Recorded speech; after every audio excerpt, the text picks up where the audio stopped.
तो थोड़ा सा मैं आपको एक व्यू दे देता हूँ रेडियो एक्टिविटी।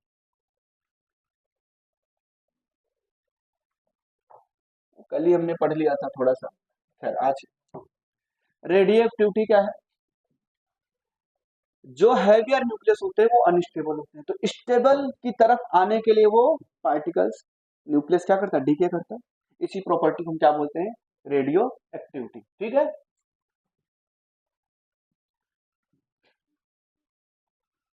और radioactivity discovered by, radioactivity discovered by, discovered by Henry Becquerel, Henry Becquerel. ठीक है। ओके। रेडियो एक्टिविटी क्या है? Heavier nucleus, heavier nucleus are unstable.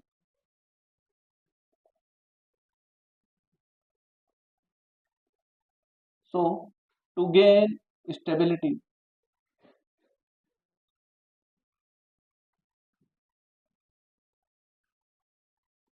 certain particle emits from the nucleus.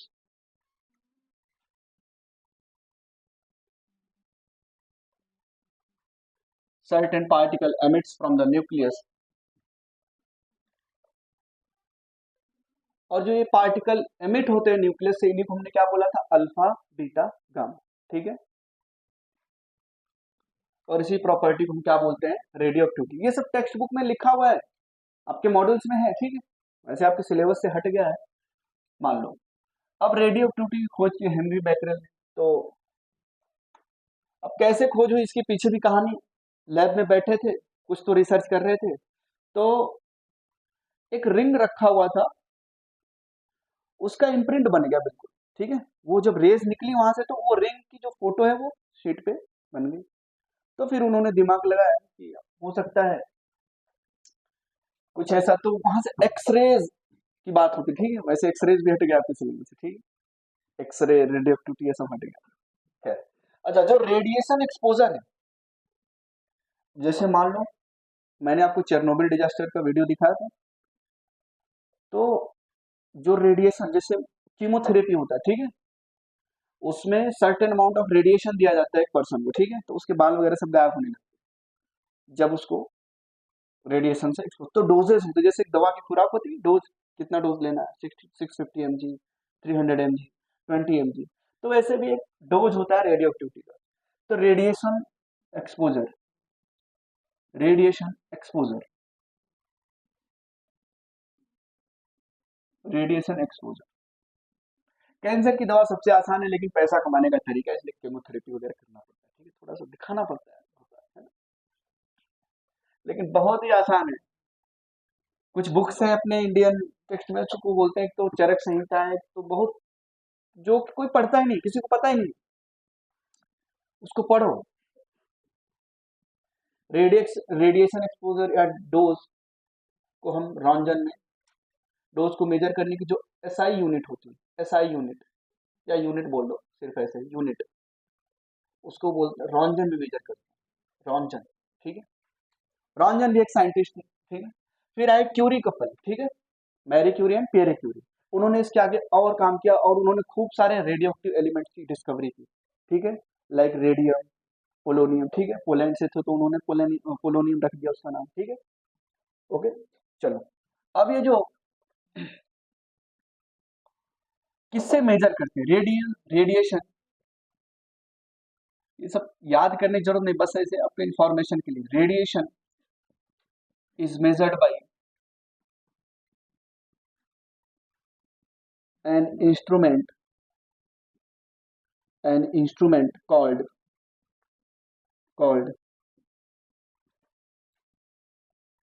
जीजर Muller counter. Short form में वो लोग बोलते हैं GM counter. चलो, तो रेडिएशन जो है बहुत ही खतरनाक चीज है, इसका पीसफुल पर्पस के लिए भी यूज होता है और डिस्ट्रक्शन के लिए भी यूज करते हैं। ठीक है, तो लास्ट क्लास में हम लोग अल्फा डीके पढ़ रहे थे। अल्फा डीके, पहला हमने क्या पढ़ा था? Alpha decay. अल्फा डीके, मान लो कोई एक्स एटम है, जेड उसका एटॉमिक नंबर है, ए उसका मास नंबर है, इसमें से अल्फा डीके हुआ। क्या हुआ? Alpha decay. तो एक नए एटम में कन्वर्ट हो गया Y, Z-2 A-4 plus 2He4 plus energy. ठीक है, एनर्जी ये लिखवाया था क्या मैंने? एक्स एटम है, अगर उसमें से अल्फा डीके हो रहा है तो वो मास नंबर में 4 की कमी आती थी और एटॉमिक नंबर में 2 की। और ये अल्फा पार्टिकल बैलेंस करने के लिए 2 और Z-2 Z आ गया, A-4 और 4 ए आ गया। ठीक है, पहला ये पढ़ा था हमने। दूसरा मैंने क्या बताया था? ये जो रिएक्शन है स्पॉन्टेनियस होती है, एक्सोथर्मिक रिएक्शन क्या है? ये जो एनर्जी रिलीज हुई है इसी को हम क्या बोलते थे? Q value.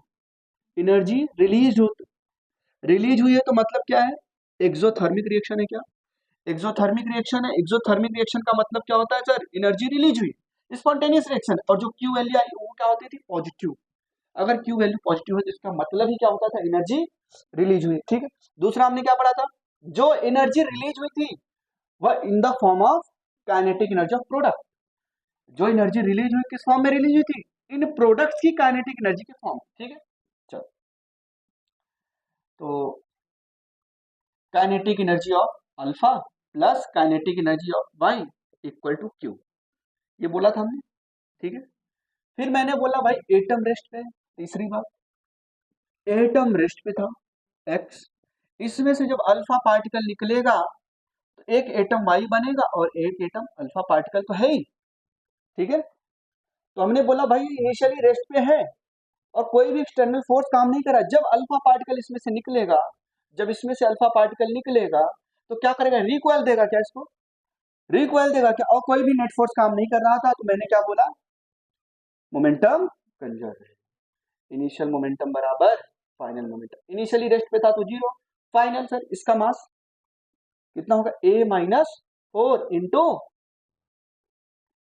Into mass of Y plus. ठीक है, प्लस अभी बता रहा हूं। ठीक है, और एक न्यूक्लियन का मास इतना है तो इतने न्यूक्लियन का मास कितना होगा? इतना होगा ना। और अरे ये सही लिखा है मैंने, मास नंबर। और इसका क्या होता था? 4 into mass of alpha particle. ठीक, अच्छा, और मैंने क्या बोला भाई? Kinetic energy. काइनेटिक एनर्जी निकालोगे तो क्या है? P²/2m। अच्छा, मोमेंटम ही मैंने बता दिया था ना, इसका मोमेंटम और ये जो y आया और उसको बराबर बराबर कर दिया था। ठीक है, खैर ये तो आपने एग्जैक्ट लिख दिया। अगर मैं बोलूं मान लो y है उसका मोमेंटम है 1, ठीक है, और अल्फा उसका मोमेंटम है 2, तो यहां से क्या कंक्लूजन निकल के आया था? P1 बराबर माइनस P2। मैग्नीट्यूड ले लिया था तो P1 बराबर P2। मोमेंटम दोनों का सेम था। काइनेटिक एनर्जी P²/2, तो ये भी सेम और ये भी सेम, तो काइनेटिक एनर्जी क्या हो गया था? Inversely proportional to mass. ठीक है, तो kinetic energy of alpha divided by kinetic energy of Y क्या आ गया था आपका? हाँ, A-4 डिवाइडेड बाई 4। फिर यहां से हमने एक रिलेशन और निकाला, काइनेटिक एनर्जी ऑफ अल्फा कितना होगा? काइनेटिक। नेक्स्ट लिखो यहाँ पे बीटा डीके। बीटा डीके, ठीक है, बीटा डीके। तो बीटा डीके क्या होता है ये देखते हैं। ठीक है, बीटा डीके दो तरीके के पढ़ते हैं हम लोग, एक बीटा माइनस और एक बीटा प्लस। ठीक है, बीटा डीके हम लोग दो तरीके के पढ़ते हैं। फर्स्ट बीटा माइनस डीके और बीटा प्लस डीके। ठीक है, तो पहले हम पढ़ने जा रहे हैं beta minus decay. Beta minus decay, ये बीटा माइनस को ही हम लोग इलेक्ट्रॉन बोल देते हैं कई बार। ठीक है, बीटा माइनस डीके को ही क्या बोल देते हैं? इलेक्ट्रॉन का डीके। बीटा माइनस डीके में क्या होता है, एमिशन ऑफ इलेक्ट्रॉन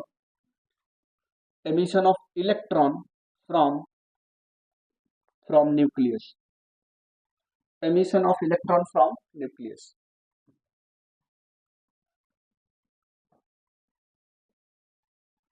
जब इलेक्ट्रॉन न्यूक्लियस से निकलता है तो उसको क्या बोल देते हैं, it's called beta minus decay, beta minus DK.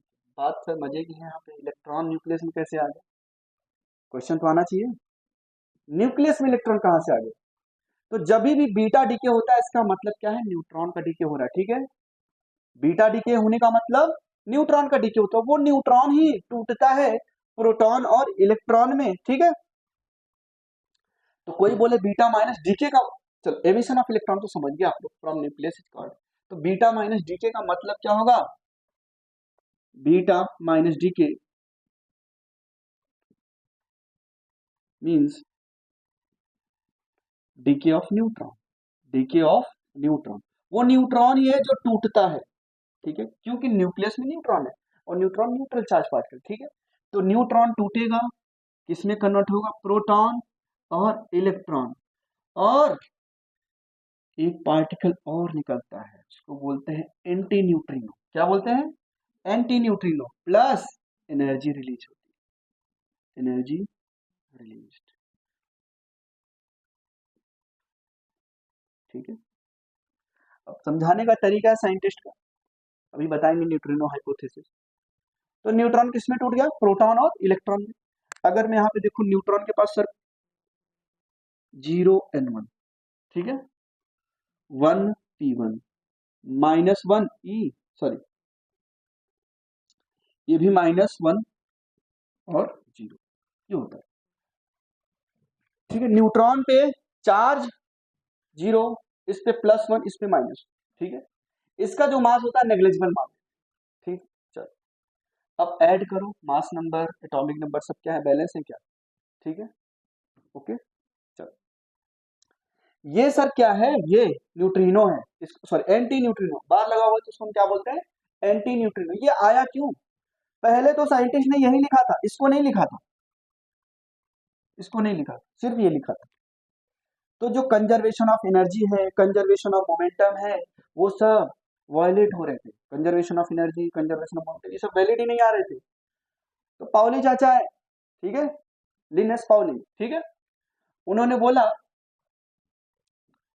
कि यहां से एक पार्टिकल और निकलता है जिसको उन्होंने क्या बोला, एंटी न्यूट्रिनो। जब यहाँ पे उन्होंने एंटी न्यूट्रिनो को ऐड कर दिया ना, तो मोमेंटम भी कंजर हो गया, एनर्जी भी कंजर हो गया, सारे ना लॉ जितने भी थे सब वैलिड हो गए, ठीक है। तो इसी को हम बोलते हैं neutrino, Pauli neutrino hypothesis. Zero है, चार्ज जीरो है, ये इसी को हम क्या बोलते हैं, एंटी न्यूट्रिनो। और ये किसने दिया था इसका हाइपोथेसिस, पाउली ने। क्यों दिया, क्योंकि कंजर मोमेंटम और एनर्जी कंजर्व नहीं हो पा रही थी, तो फिर इसकी चर्चा की गई और उन्हें ऐड कर दिया पार्टिकल को, ठीक है। बोला ये भी निकलता है, तो इसी को हमने क्या बोला, एंटी न्यूट्रिनो, एंटी न्यूट्रिनो।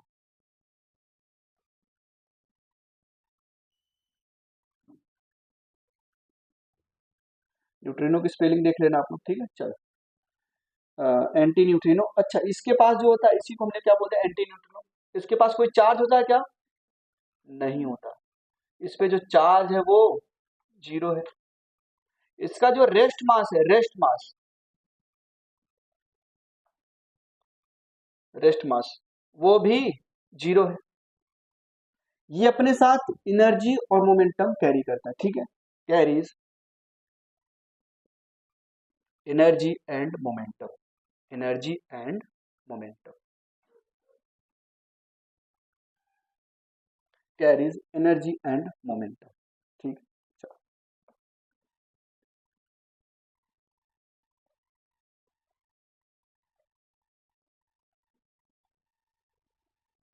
तो जब भी बीटा माइनस डीके हो रहा है तो कभी भी मास नंबर में कमी नहीं आती, कमी किसमें आती है, एटॉमिक नंबर, ठीक है।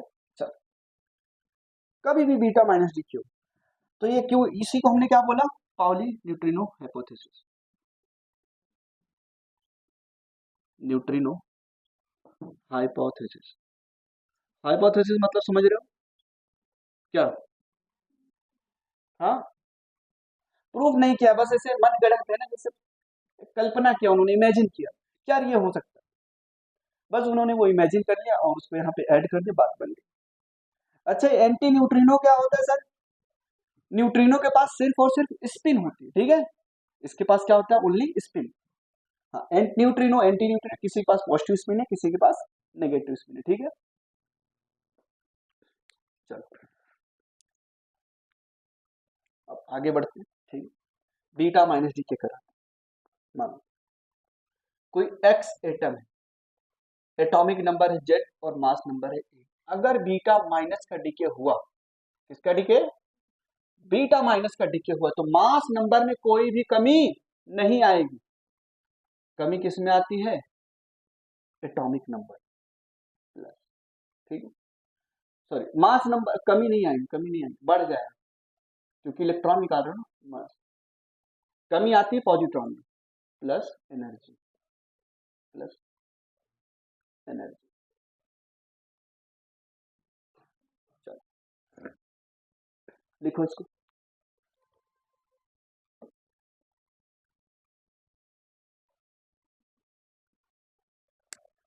एनर्जी क्या होगी यहाँ पे? रिलीज होगी, ठीक है। अच्छा, एक पार्टिकल अब अभी क्या कंजर्व है क्या? एनर्जी और मोमेंटम अब हो गया सर, ठीक है। चलो, तो देखो ये अपना एक्स एटम था, एक्स एटम में बीटा डीके हुआ, मास नंबर में कोई परिवर्तन हुआ क्या? किसमें बदलाव आया? एटॉमिक नंबर क्या हुआ? बढ़ गया 1 से, ठीक है। और ये अपना इलेक्ट्रॉन है, या बीटा, इसी को हम बोलते हैं बीटा माइनस। और ये neutrino, anti neutrino, sorry anti,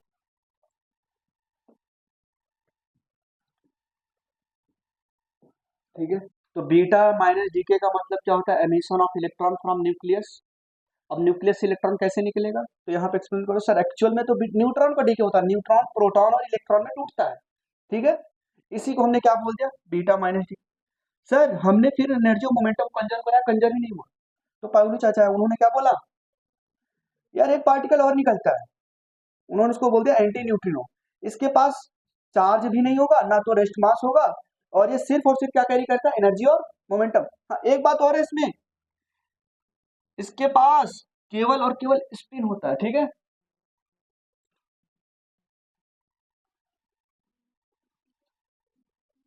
it have only spin, spin, ठीक है। इसके पास केवल और केवल क्या होता है? स्पिन होता है, ठीक है।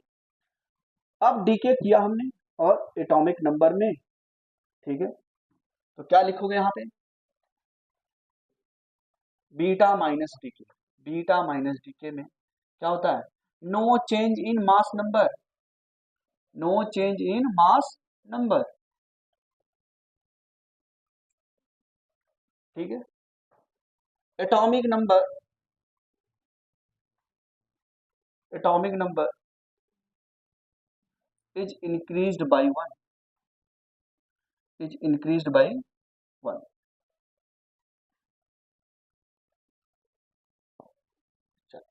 ये अपना बीटा माइनस डीके होगा। अब जो क्यू वैल्यू आप निकालोगे, डेल्टा एम इंटू सी स्क्वायर, मास डिफेक्ट कितना होगा, मास में कमी कितनी है, ठीक है।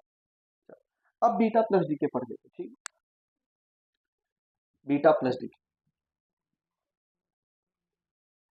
बीटा प्लस,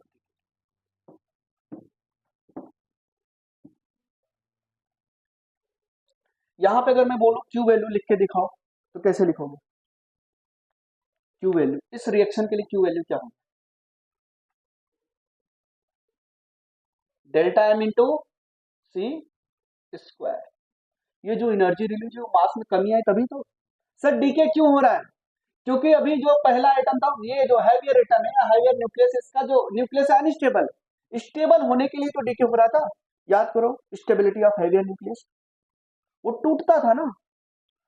और यहाँ पे ये यहाँ पे भी डीके हो रहा है, तो डीके क्यों है? स्टेबल, ये स्टेबल है और ये कम, कम स्टेबल है, मतलब अनस्टेबल। तो जो बाइंडिंग एनर्जी ऑफ प्रोडक्ट है, वो बाइंडिंग एनर्जी ऑफ रिएक्टेंट से ज्यादा है, ठीक है। मास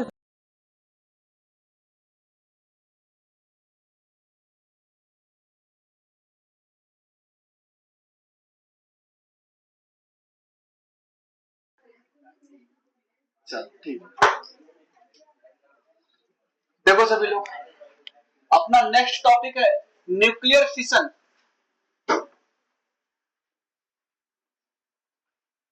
न्यूक्लियर फिशन,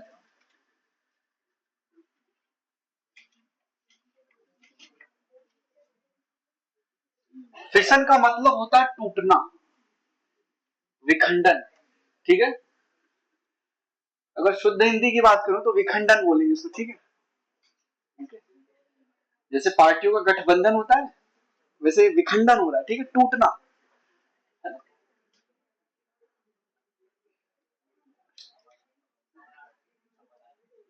अब न्यूक्लियर फिशन, इधर देखो, सभी लोग बातें मत करो, बंद करो बातें। हाँ, पीछे आप लोग इधर जाना। न्यूक्लियर फिशन का मतलब क्या होता है? न्यूक्लियस का टूटना। हैवियर न्यूक्लियस क्यों टूटते थे? Splitting of nucleus into two smaller fragments, ठीक है, या टू स्मॉलर न्यूक्लियस। ओके, ये टूटते क्यों थे? क्योंकि अनस्टेबल होते थे, ठीक है। मैंने बताया था अनस्टेबल है तो स्प्लिट होंगे, ठीक। और क्यों स्प्लिट होते थे? क्योंकि जो कूलम्बिक फोर्स ऑफ रिपल्सन था वो न्यूक्लियर फोर्स से ज्यादा हो जाता था, तो बैलेंस नहीं हुआ, फिर वो न्यूक्लियस जो स्टेबल होने के लिए दो छोटे छोटे न्यूक्लियस में ब्रेक हो जाता था। इसी को हम क्या बोलते हैं? न्यूक्लियर फिशन, ठीक है। चलो, तो देखो इसमें कुछ लाइन है, उसको लिख देते हैं, ठीक।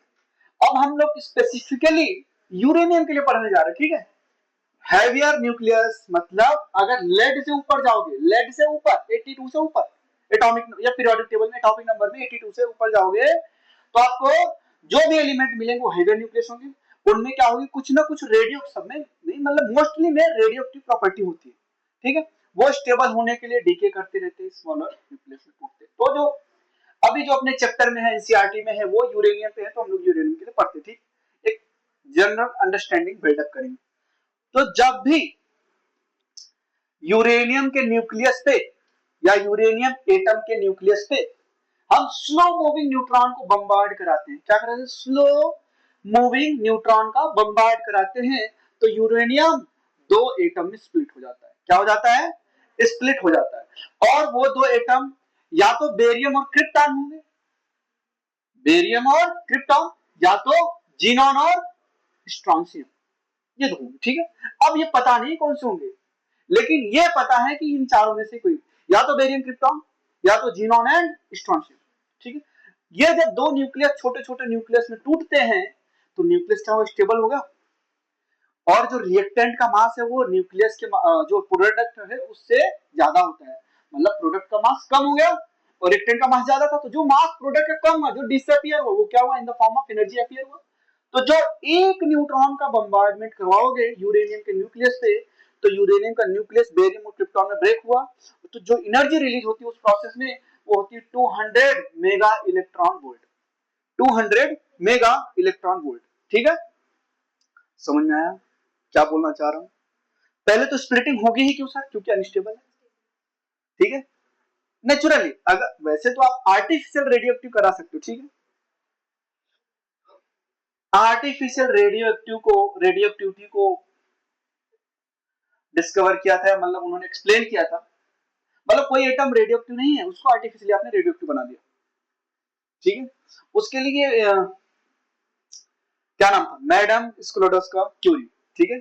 मैडम क्यूरी की बेटी थी, अब उनकी बेटी का मुझे नाम नहीं पता चल रहा है क्या था, कुछ तो नाम था, ठीक है। उसकी बेटी ने ये आर्टिफिशियल रेडियो एक्टिव के बारे में बताया, ठीक है। तो जैसे मैडम क्यूरी जहां पे रिसर्च कर रहे थे, वहीं पे एक लैब में साइंटिस्ट थे, पियरे क्यूरी, तो इन दोनों को है ना अटैचमेंट हो गया, वो इनको हेल्प कर रहे थे रिसर्च करने में, उनके उन्होंने कुछ स्पेक्ट्रोमेट्री डिवाइस बनाई थी, ये अपना जो है एलिमेंट पे रिसर्च कर रहे थे। तो उन्होंने बोला हमने ये रिसर्च किया हुआ है, अपन ने ये रिसर्च किया हुआ है, तो ये दोनों रिसर्च किए, फिर उसके बाद उसने तो पब्लिश हुआ, नोबेल प्राइज मिले, शादी भी कर ली दोनों ने, ठीक है। तो दोनों की शादी हो गई, फिर जो बेटी पैदा हुई वो भी रिसर्च कर रही थी, ठीक है। तो जहां पे रिसर्च कर रहे थे वहां पे एक और था, ठीक है, उसके साथ, है ना। तो उन दोनों जो है ना, तो जब अब वहां पे कल्चर ही ऐसा यूरोप में, तो उनकी बेटी आई अपने मम्मी को बोलने, देखो मैं है ना इस लड़के से है ना मेरा दिल आ गया इससे, ठीक है। और फिर अब मम्मी साइंटिस्ट है, ठीक है। अब मम्मी जो है साइंटिस्ट है, अब मम्मी अरे गरे को तो बोलेंगे नहीं, ठीक। तो अब मम्मी ने इंट्रोडक्शन लेना शुरू किया, भाई क्या करते हो, क्या तुम्हारी अचीवमेंट्स है। तो उस जो उनका हस्बैंड थे, उसकी बेटी का जो पति था, उसने बोला कि हमने दोनों ने मिलके बोरॉन न्यूक्लियस पे रेडियो एक्टिव पार्टिकल बम्बार्ड करा और उसको मैंने रेडियो एक्टिव बना दिया। तो आर्टिफिशियल रेडियो, तो जो उसकी मदर थी काफी इंप्रेस हुई, क्या है बच्चा पढ़ने वाला है, साइंटिस्ट है, और हमने तो सोचा ही नहीं, अपनी पूरी लाइफ टाइम हमने रेडियो एक्टिविटी पे काम किया, तो मेरे दिमाग में ही नहीं आया कि आर्टिफिशियल रेडियो एक्टिव को हम बना सकते, मतलब किसी भी एटम को हम आर्टिफिशियली रेडियो एक्टिव बना सकते। तो उसके इस आइडिया से इंप्रेस होके मम्मी ने हाँ बोल दिया, ठीक है। फिर आगे वो कहानी चली रही, ठीक है। तो अभी इसलिए बोला जाता है ना, काबिल बन जाओ। अगर वही अभी काबिल नहीं होता है ना, अगर वो मान लो 17-18 साल का है, 19 साल का है, ठीक है, फॉर एग्जाम्पल, अभी जाओगे अब्बू को बोलोगे अब्बू ये ऐसा है, अब्बू उल्टा टांग देंगे, है ना। अब्बू जो है नीचे पाँव में लगाएंगे बेड़िया और उल्टा टांग देंगे इसे, ठीक है। अगर यही पढ़ लिख के कुछ बन जाओ, ठीक है, कुछ नाम कर लो, MBBS कर लिया, MD बन गए, ठीक है, सक्सेसफुल हो गए, फिर आके बोलो अब्बू ये है, ठीक, चलो ठीक है, बात करते हैं घर पे चल के, ओके। अब वही अब्बू है, देखो कितनी जल्दी पलट जाते हैं अब्बू, ठीक है, वही अब्बू है, पहले तुमको ऐसे उल्टा टांग दिए थे, अब वही अब्बू है, मान गए, ठीक है। तो ठीक है, ये सब चीजें, हर एक चीज का टाइम होता है, ठीक है, करने का, ठीक है। अभी तुम्हारा टाइम क्या है, पढ़ने का, तो पढ़ाई करो, ठीक है। नो डाउट इस एज में डिस्ट्रैक्शंस आते हैं, इस एज में नहीं आएगा तो कब आएगा, लेकिन उससे बचना है आपने, खैर। तो जब स्लो मूविंग न्यूट्रॉन को यूरेनियम के एटम पे बम्बार्ड करवाया गया, तो यूरेनियम का न्यूक्लियस ब्रेक हो गया 2 पार्ट्स में, क्रिप्टॉन एंड बैरियम, या जीनॉन एंड स्ट्रॉन्शियम, ठीक है। तो चलो देखते। तो जब भी यूरेनियम के न्यूक्लियस पे हम बम्बार्ड करवाते हैं स्लो मूविंग न्यूट्रॉन, इस पे याद रखना, स्लो मूविंग न्यूट्रॉन, ठीक है। चलो, तो देखो क्या रिएक्शन बनती है, क्या रिएक्शन बन के आ रही है।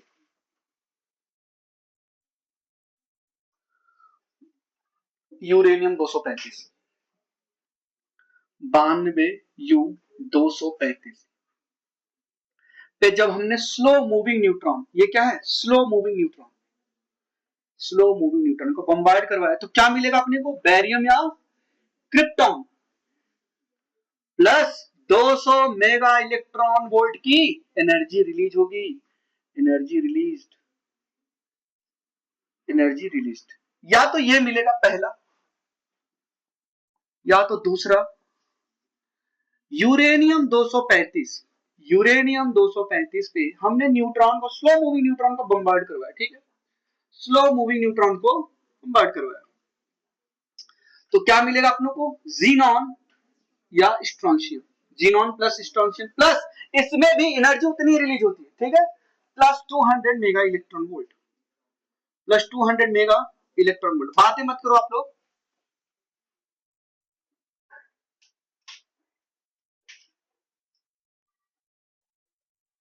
अरसलान आगे आके बैठो, यहाँ पे उठो वहां से, हाँ।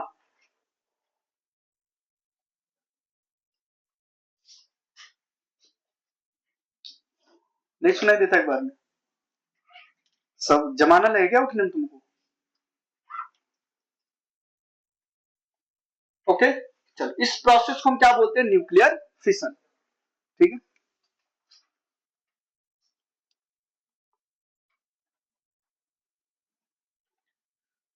एवरेज नंबर ऑफ न्यूट्रॉन, इस न्यूक्लियर फिशन में जो एवरेज नंबर ऑफ न्यूट्रॉन मिलते हैं वो कितने मिलेंगे, 2.5, 2 और 3 का, देखो इस रिएक्शन में 3, अच्छा यहाँ पे लिखा ही नहीं मैंने, एक मिनट रुक जाओ, प्लस 3 न्यूट्रॉन, 3 न्यूट्रॉन प्लस ये, यहां पे अपने को 2 न्यूट्रॉन मिलते हैं, ठीक है, 2, चलो ओके। तो एवरेज इलेक्ट्रॉन, सॉरी न्यूट्रॉन कितने मिल रहे हैं अपने को, 2.5, अगर एवरेज लोगे तो कितना आएगा, 2 और 3 का एवरेज कितना, बैरियम का ज्यादा होगा और क्रिप्टॉन का 36, ये 89 होगा मास नंबर, इसका लगभग लगभग 144 के आसपास होगा, ठीक। सिमिलरली जीनॉन का कितना होता है 54 और स्ट्रॉन्शियम का कितना होता है, चलो वैसे याद करने की जरूरत नहीं है सब। चलो समझ में आया। तो पहला average number of secondary neutron कितना आया, average number of secondary neutron, हाँ एवरेज, इसी न्यूट्रॉन को बोलते हैं हम लोग सेकेंडरी न्यूट्रॉन। क्या बोलते हैं, सेकेंडरी न्यूट्रॉन। बिल्कुल भी ध्यान देते रहो, ज्यादा भी जरा सा भी लापरवाही नहीं करनी, अदरवाइज न्यूक्लियर फिशन और फ्यूजन दोनों ही गायब हो जाए। Average number of secondary neutron, average number of secondary neutron,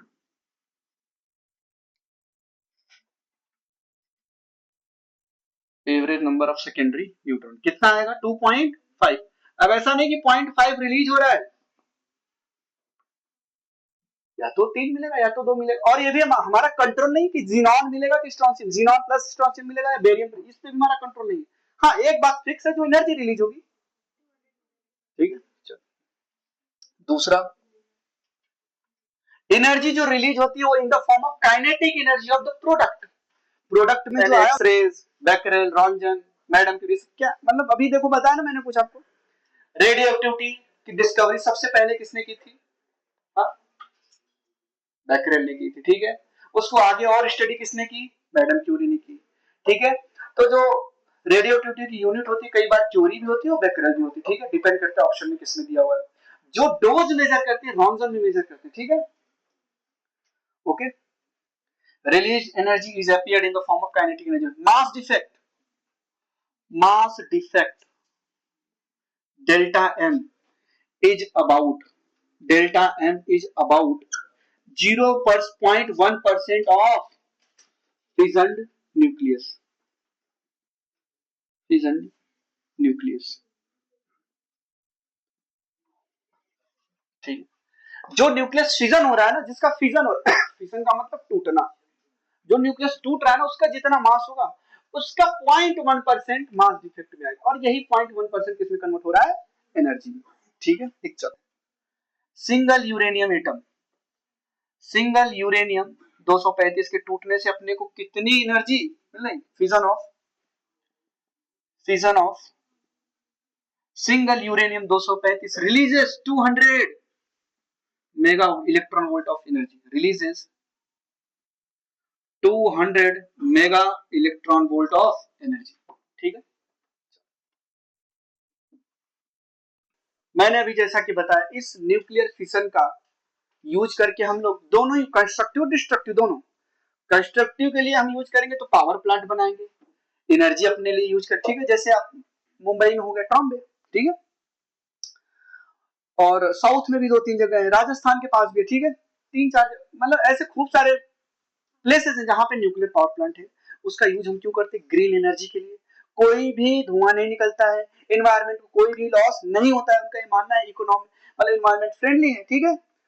और तो हमने क्या किया, न्यूक्लियर फिशन का यूज करके हमने इसका किसने यूज कर लिया, न्यूट्रॉन, सेकेंडरी न्यूट्रॉन, और ये फास्ट मूविंग है, ये फास्ट मूविंग न्यूट्रॉन है, फास्ट मूविंग न्यूट्रॉन, ठीक है।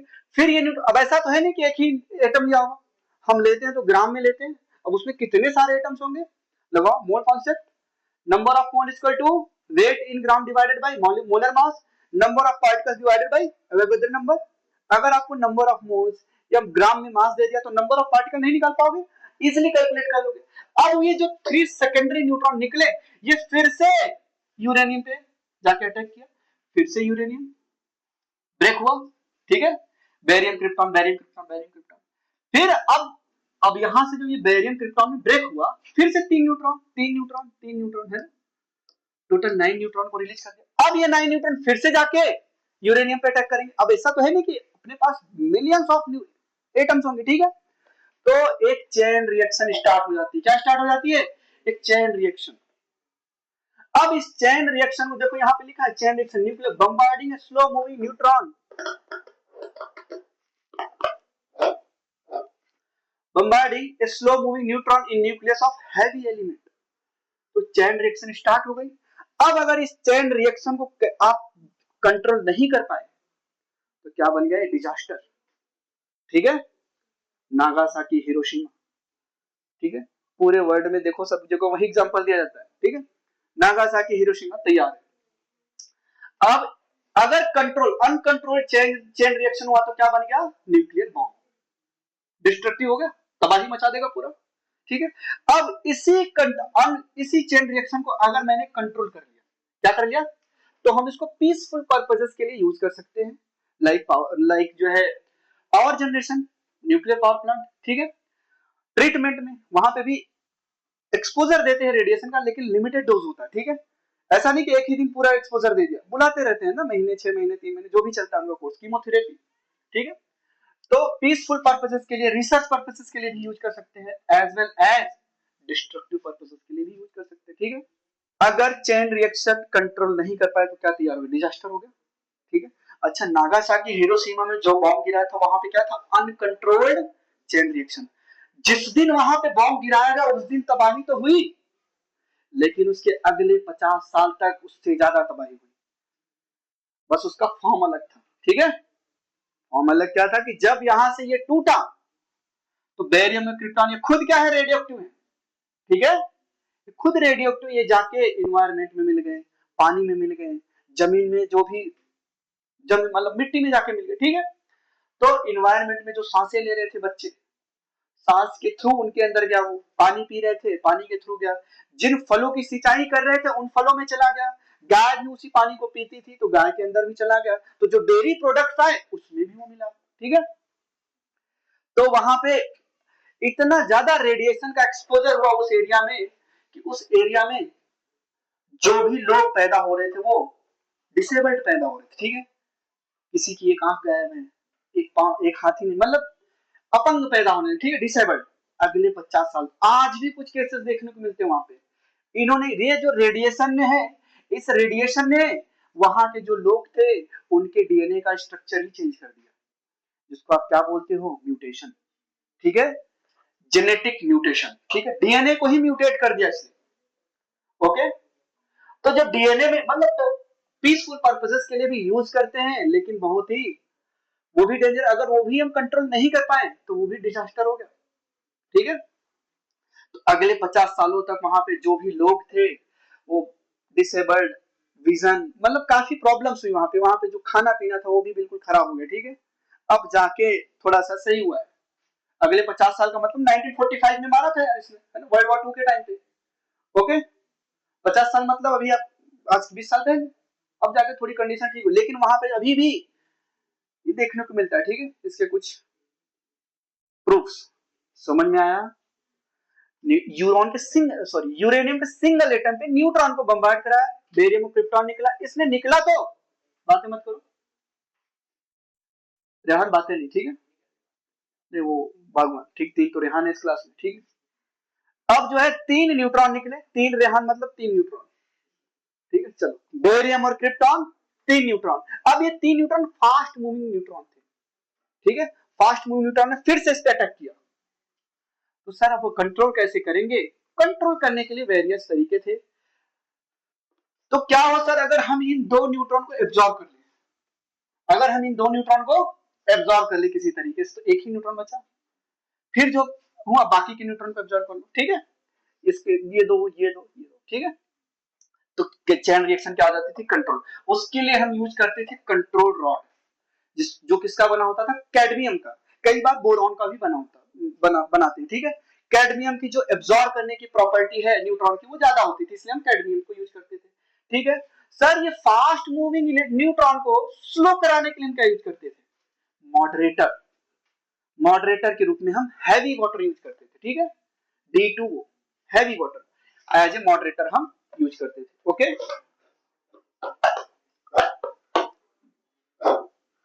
समझना सर, H2O क्यों नहीं यूज करते थे, उसकी भी कहानी बताऊंगा। भारत में सबसे पहले होमी जहांगीर भाभा थे, होमी जे भाभा, उन्होंने बोला कि हम एटम बम बना सकते। ठीक है, सबसे पहले उन्होंने ही बोला था। तो उन्होंने ये बोला, उसके कुछ साल बाद निकल लिए वो। ठीक है, न्यूक्लियर साइंटिस्ट और रॉकेट साइंटिस्ट को लोग मार देते थे, तो too much knowledge sometimes kills you, ठीक है। ओके, तो लेकिन अभी आप लोग के पास भी नॉलेज नहीं, ठीक है, आप लोग जीने वाले 100 साल तक, ठीक है। खैर, चलो तो देखो, तो होमी जे भाभा ने बोला कि यार हम एटम बॉम्ब 2 साल के अंदर बना लेंगे, ठीक है। तो अब जिसे इसने बोला उनको फेम मिलने लग गया, प्रेज मिलने लग गया, ठीक है। तो एक होता है ना ब्लेसिंग इन डिसगाइज, इनको क्या मिला था, डिसगाइज इन ब्लेसिंग्स, ठीक है। इनको लोग इतना ज्यादा प्रेज कर दिए, इतना ज्यादा सेलिब्रिटी की तरह ट्रीट किया, अमेरिका ने बुलाया कि हमें परफॉर्म करके दिखाओ, परफॉर्म किए भाई साहब। फिर वो अपने प्लेन से उड़े और वो प्लेन हवा में ही ब्लास्ट, मतलब वो क्रैश करवा दिया उस प्लेन को, ठीक है, क्योंकि वो नहीं चाहते थे कि इंडिया के पास न्यूक्लियर बॉम्ब आए, ठीक है। खैर जैसे तैसे हमारे साइंटिस्ट, कमी नहीं अपने यहाँ, ठीक है, टैलेंट की, ठीक है, इतने लोग यार 150 करोड़ टैलेंट भरा पड़ा है, ठीक है। तो किया उन्होंने, फिर भी बॉम्ब बनाया 1998 में, ठीक है। तो बीजेपी के मतलब क्या, वाजपेयी जी थे, अटल बिहारी वाजपेयी, ठीक है। ये एटॉमिक बम तब भी नहीं बनता, ठीक है, अगर देखो गवर्नमेंट का भी रोल होता है कंट्री के, ठीक है, अगर उस समय इंदिरा गांधी का प्राइम मिनिस्टर होती तो भी वो बम नहीं बनता, आज तक हमारे पास न्यूक्लियर बम नहीं होता। क्योंकि जब आपको है ना एक कहावत है, अगर आप पीस चाहते हो, if you want piece prepare for war, ठीक है। तो जो स्ट्रांग है वही शांति से रह सकते हैं, जो कमजोर है वो क्या शांति से रहेगा, ठीक है, वो तो बस फिलोसफिकल बातें करेगा, है ना, मोरल्स की बातें करेगा। जो स्ट्रांग है वो स्ट्रांग है, करके दिखाओ कुछ, ठीक है। तो ऐसा ही कुछ था, तो अटल बिहारी वाजपेयी ने बोला नहीं हम अपना बनाएंगे, तुम कुछ भी करो। अमेरिका मतलब पूरे वर्ल्ड से लोगों ने सैंक्शंस लगा दिए, हमने कैसे भी करके, कुछ तो उसका ऑपरेशन नाम था, ऑपरेशन व्हाइट हाउस ऐसा कुछ करके नाम था उसका, ठीक है। तो उन्होंने कंडक्ट करा, पहला न्यूक्लियर बॉम्ब 1998 में अपने पास सक्सेसफुली टेस्ट हो गया, ठीक है। तो होमी जे भाभा को निकाल, अच्छा जो होमी जे भाभा थे, इन्होंने बोला कि यार हम बनाएंगे एटम बॉम्ब 2 साल के अंदर बनाएंगे। तो इन्होंने जो मॉडरेटर के तौर पे यूज किया, क्या यूज किया, नॉर्मल वाटर का यूज किया। किसका यूज किया, नॉर्मल वाटर। अब नॉर्मल वाटर में हाइड्रोजन है 1H1, हमें किसको कंट्रोल, स्पीड किसकी स्लो करनी है, न्यूट्रॉन की। कंट्रोल और तो एब्जॉर्ब करेगा कैडमियम, स्लो कौन करेगा, वाटर। हैवी वाटर यूज किया था, अब इसका पर्पस बताऊं क्यों हैवी वाटर यूज किया, क्यों यहाँ पे वाटर को यूज नहीं किया, क्योंकि 1H1 इसके पास क्या है, न्यूक्लियस में एक प्रोटॉन है और 0। सर ये स्लो करने को छोड़ो, ये तो ऑब्जॉर्व कर ले रहा है सर, स्टेबल होना चाहेगा ना, इसने न्यूट्रॉन को एब्जॉर्व कर लिया, तो रिएक्शन तो आगे बढ़ ही नहीं पाएगी। अच्छा अगर इसने न्यूट्रॉन को एब्जॉर्व किया तो किसमें बदल गया, न्यूट्रॉन, हैवी वाटर बन गया, ठीक है। तो हैवी वाटर बनाने का भी प्रोसेस होता है, ठीक है। नॉर्मल वाटर लो, उसमें न्यूक्लियर चेन रिएक्शंस के थ्रू वो हैवी वाटर में, अब उस वाटर को यूज करो, अब एब्जॉर्व कर लिया ना, अब उसको नहीं चाहिए, अब उसको as a heavy water use कर सकते, ठीक है। तो वहां पे ये फेलियर था उनका कि उन्होंने नॉर्मल वाटर यूज किया और वो रिएक्शन नहीं हो पा रही थी, फिर उन्होंने हैवी वाटर को यूज किया, ओके। अच्छा अब कई बच्चों के दिमाग में क्वेश्चन आएगा, सर हैवी वाटर अगर हम पी लें तो क्या होगा, कुछ नहीं होगा, ठीक है, कुछ नहीं होगा, ठीक है। हाँ लेकिन पीना नहीं, थोड़ा सा पी लो, ठीक है, एक दिन पी ले कोई दिक्कत नहीं, डेली डेली डेली डेली पीते रहोगे तो, अब जैसे हैवी वाटर है ना, हैवी वाटर स्टेबल हो गया, स्टेबल, अब जैसे वाटर पी रहे थे तो अनस्टेबल था, तो जो भी अपने बॉडी में केमिकल रिएक्शन चल रहे थे ना वो स्लो हो जाएंगे, क्या हो जाएंगे, अब वो खुद ही स्टेबल है ना, इलेक्ट्रोलाइट इम्बेलेंस जो भी अपने सीक्रेट हो रहे थे हार्मोन्स वगैरह, वो सब प्रोसेस स्लो, स्वेटिंग होना ये सब कम हो जाएगा, ठीक है। तो जब आप हैवी वाटर को ड्रिंक करोगे तो आपके बॉडी में जो भी केमिकल रिएक्शंस हो रहे हैं वो सब स्लो हो जाएंगे, क्यों, क्योंकि हैवी वाटर तो स्टेबल है सर, और इंडिया वर्ल्ड का लार्जेस्ट प्रोड्यूसर है हैवी वाटर का, ठीक है। तो इवेंचुअली आपकी डेथ हो जाएगी, ठीक है, 5 साल 4 साल जो भी है, इसलिए आपको थोड़ा सा पी सकते हो, ठीक है। हाँ अगर उसको ड्रिंक करोगे तो वो थोड़ा सा मीठा लगेगा आपको, ठीक है, स्वीट ऐसा लगेगा किसी ने स्वीट मिला दिया, ठीक है, ओके समझ में आया। अब पीसफुल पर्पज में अगर हमने कंट्रोल किया, तो पहला क्या था, न्यूक्लियर फिजन, न्यूक्लियर फिजन मतलब न्यूक्लियस का टूटना, टूटा न्यूट्रॉन रिलीज हुए, फास्ट मूविंग न्यूट्रॉन को एब्जॉर्ब मतलब स्लो कराने के लिए मॉडरेटर यूज किया, एक्सेस न्यूट्रॉन को एब्जॉर्ब करने के लिए कंट्रोल रॉड यूज किया, ठीक है, समझ में आ रहा है, ओके।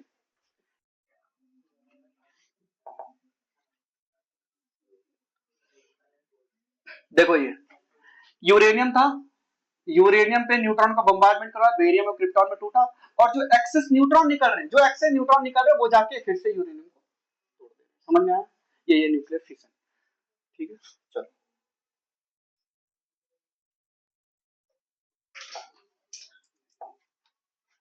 एक आध रिएक्शन और मैंने यहाँ पे देख लो।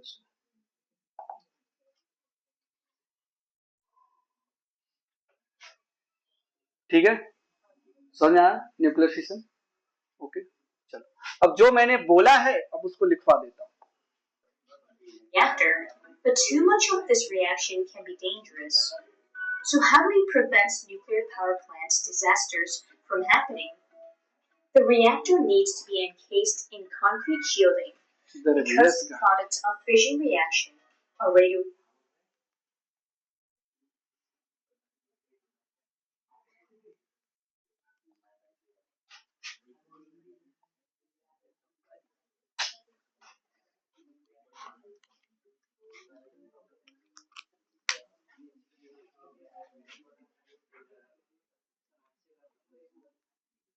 यहाँ से हो जाएगा।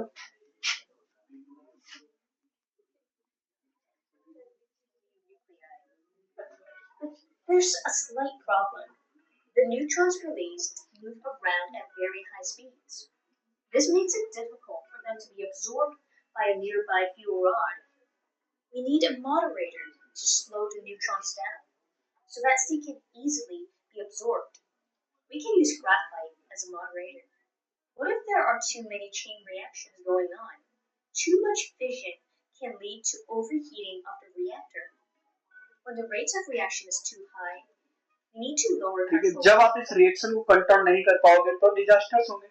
जैसे इसने बोला Chernobyl disaster one of the greatest है, फुकुशिमा डिजास्टर भी वन ऑफ द ग्रेटेस्ट है। ठीक है, वो सुनामी की वजह से हुआ था। ठीक है, to absorb neutrons, preventing them from traveling between fuel rods. control rod absorbs excess neutron. Reduced to a safe rate. We can then raise the control rods. A typical nuclear reactor. अब जब आपने control कर दिया ना, फिर आपने rod को निकाल लिया बाहर की तरफ, फिर से रिएक्शन स्टार्ट हो गई। फिर आपको लगा कंट्रोल करना, फिर से रॉड को इंसर्ट कर दो। जब आपको लगे कि नहीं यार बहुत कम हो गया, फिर उसको बाहर निकाल दो। ठीक है, ऐसे वो पीरियोडिकली उसको क्या करते हैं, इंसर्ट करते निकालते रहते। ठीक है, तो ये अपना काम करता है। ठीक है, That's a lot of thermal energy.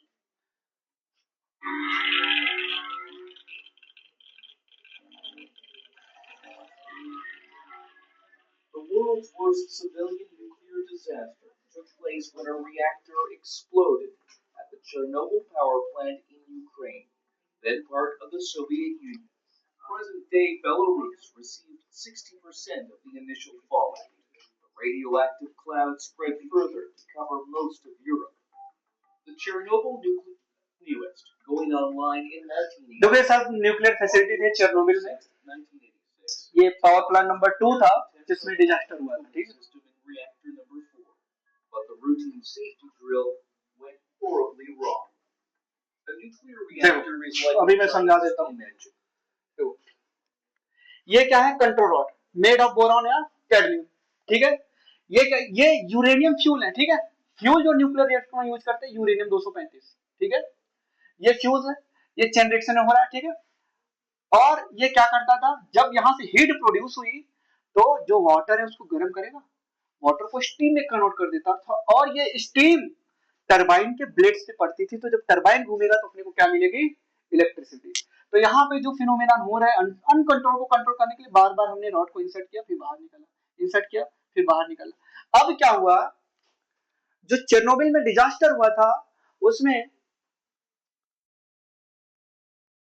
उन्होंने सोचा जब लाइट चली जाएगी तो उसके बाद भी टरबाइन घूमता रहता है। जैसे मान लो फैन को हमने ऑफ कर दिया, उसके बाद भी तो जो टरबाइन का ब्लेड घूम रहा है ना, तो क्या वो इनफ एनर्जी प्रोड्यूस कर पा रहा है ताकि पावर बैकअप में मिल जाए 2 मिनट के लिए। इसलिए वो सब कर रहे थे और वो हुआ नहीं, और इतनी ज्यादा हीट प्रोड्यूस हो गई वो पूरे वाटर को स्टीम में कन्वर्ट किया। भाई क्योंकि कूलेंट भी तो चाहिए ठंडा रखने के लिए, कूलेंट पूरा स्टीम में बदल गया, कोई भी इसको कूल करने के लिए नहीं था। इतनी ज्यादा हीट प्रोड्यूस की गई, जैसे ही रॉड को इंसर्ट किया रॉड की टिप मेल्ट हो गई। रॉड तो एब्जॉर्ब करता था ना, वही मेल्ट हो गया। अब कौन कंट्रोल करेगा, तो पूरा क्या बन गया अपना यहाँ पे एटम बॉम्ब तैयार। ठीक है। तो वहां पे शट डाउन करने के लिए एक बटन होता था, AZ5 बोलते थे उसको। जैसे उसको क्लिक किया, डेटोनेट, ठीक है, वो डेटोनेटर का वो पूरा ब्लास्ट हो गया, ठीक है। ब्लास्ट होके निकला तो अब कोर ही जो पूरा ब्लास्ट हो गया। अब जो यहाँ पे ऑक्सीजन एनवायरनमेंट में था कंबाइंड हुआ इसके साथ, हाइड्रोजन जो भी यहाँ पे रेडियो एक्टिव मटेरियल्स थे उनके साथ कंबाइन होकर और ज्यादा डिजास्टर क्रिएट किया, ठीक है। आज भी मैंने आपको कहानी बताया था, ये इतना बड़ा डिजास्टर था। नागासाकी में एक बॉम्ब गिरा था ना, ये 400 बॉम्ब के बराबर डिजास्टर था, ठीक है, 400 एटॉमिक बॉम्ब के बराबर, ठीक है। 93,000 लोग मरे थे, 93,000 लोग, ठीक है। तो अब इस इतनी ज्यादा एनर्जी एनर्जी प्रोड्यूस होती थी कि उसको कंट्रोल करने के लिए, उस एनर्जी को कंटेन करने के लिए हम क्या यूज करते थे, कंट्रोल रॉड, मॉडरेटर्स, ठीक है, कूलेंट। कंट्रोल रॉड न्यूट्रॉन को एब्जॉर्ब करेगा एक्सेस, मॉडरेटर क्या करेगा, मॉडरेटर न्यूट्रॉन की स्पीड को स्लो डाउन करेगा, कूलेंट क्या करेगा, ठंडा रखेगा, ठीक है। अब देखो, अब इसमें एक फिनोमेनन होता है शेयरिंग। देखो ये ब्लू दिख रहा है ना, ये देखो, देखो इतना हाई रेडिएशन मिला अपने को, ठीक है। अब कोई मजाक बात नहीं है इसको चलाना, नहीं, इसके अंदर एक न्यूक्लियर डांस चल रहा होता है, उसको बैलेंस करने का काम पूरे पावर प्लांट के लोग करते हैं, इंजीनियर, साइंटिस्ट। और इसके साइंटिस्ट ऐसे वैसे नहीं होते, ठीक है, एग्जाम देना पड़ेगा आपको, निकालना पड़ेगा, आपका ब्रेन लेवल चेक किया जाता है, हाई क्वालिफाइड साइंटिस्ट आपका इंटरव्यूज लेंगे, ठीक है। चलो,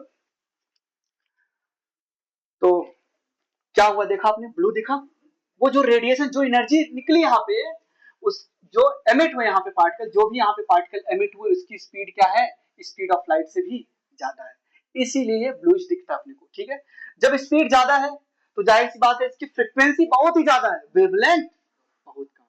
वेवलेंथ और फ्रीक्वेंसी इनवर्स रिलेशन होता था, तो ये अल्ट्रावायलेट रीजन के पास पास है, ठीक है, इसलिए स्काई ब्लू दिख रहा है अपने को, ठीक है। इसी को बोलते हैं शेरेंको इफेक्ट। शेरेंको ने बताया कि ये ऐसा क्यों दिखता है, ठीक है। तो वेवलेंथ फ्रीक्वेंसी रेंज देखो कहां पे लाई करता था, ठीक है। अल्ट्रावायलेट के बाद क्या था, विजिबल। अल्ट्रावायलेट और विजिबल, विजिबल जब स्टार्ट हो रहा था तो वायलेट, वायलेट के ऊपर अल्ट्रावायलेट, ठीक है। जैसे 92 किसका एटॉमिक नंबर होता है, यूरेनियम का। यूरेनियम के ऊपर जितने भी एटम पाए जाते हैं उसको बोलते हैं अल्ट्रा यूरेनियम। क्या बोलते हैं, अल्ट्रा यूरेनियम।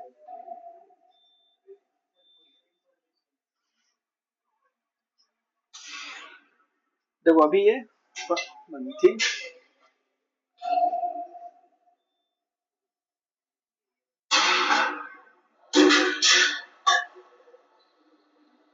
जो ये स्टार्ट करने के बाद ये आवाज करता है इतना, उसको कंट्रोल करने के लिए हमने फ्लूइड यूज किया है, D2O।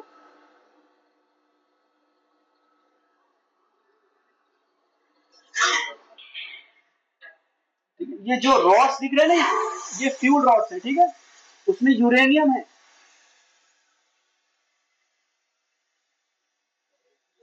तो देखो वाटर में रिपल्स दिख रहे हैं क्या, सोचो एनर्जी ने क्या काम कर दिया इसके लिए, ठीक है।